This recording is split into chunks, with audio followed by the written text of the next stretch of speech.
Good morning, West Michigan. It is 5:16, and we are looking at a really soggy start to the day. Lots of wet weather coming through, and in fact, where you see the yellows and the oranges on the radar, boy, that is an indication of some really heavy rainfall. Now, you can also see that Van Buren, Kalamazoo, Calhoun counties to the south, no precip at all. There's a really strong warm front here, and these showers are riding right along that front, and that's why we are seeing the heaviest of the rainfall, again, from about Hastings and Middleville, Plainwell at Seago, and points off to the north. You can see we've got a marginal risk of an isolated pocket of strong to severe weather coming through. The best bet for severe weather will stay back to our west today. This won't be an all-day rain everywhere, but we will see the rain definitely taper down to just a few pockets of isolated showers and sprinkles. We've got another round of really heavy rain coming our way later this evening and overnight tonight.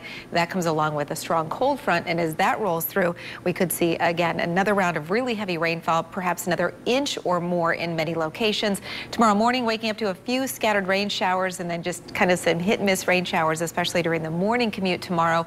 And then we should tend to dry things out during the afternoon, and temperatures will be a few degrees warmer, most likely making it into the mid-60s around Grand Rapids. You can see the contrast in air masses. 44 now in Big Rapids, 54 in Sturgis, 48 in Grand Rapids. And as we check out the Futurecast computer models, you can definitely see the contrast going on. 47 degrees at 5 o'clock this evening in Big Rapids, and 74 degrees in Sturgis. So a really strong cold front for sure stretching through the area. Late tonight into early tomorrow morning, readings in the 50s and 60s in areas from Kalamazoo and Battle Creek to the south.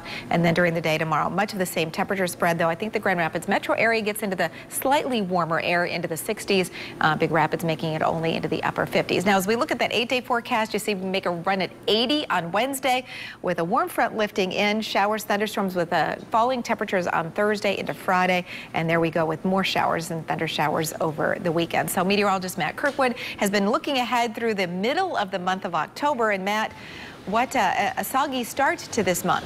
I think this is kind of a precursor what's coming our way, Terry. On the 8-day forecast, 8 out of 8 days a chance of rain. So first, let's take a look at how September ended up. Second month in a row, temperatures above average and a wet month.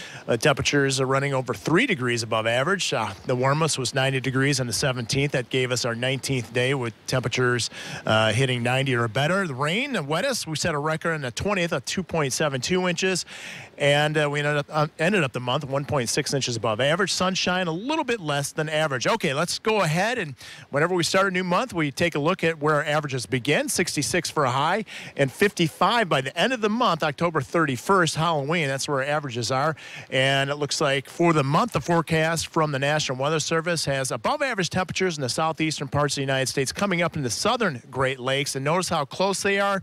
When you have above and below average temperatures, you usually have a wet pattern. That's what it looks like for much of this month. So it looks like 3 months in a row with temperatures above average, possibly, and wet. Out there, it's wet right now, Tom. Hopefully, well, it's early, but this may impact traffic this morning. It definitely will, and it already has started to do that. We do have a crash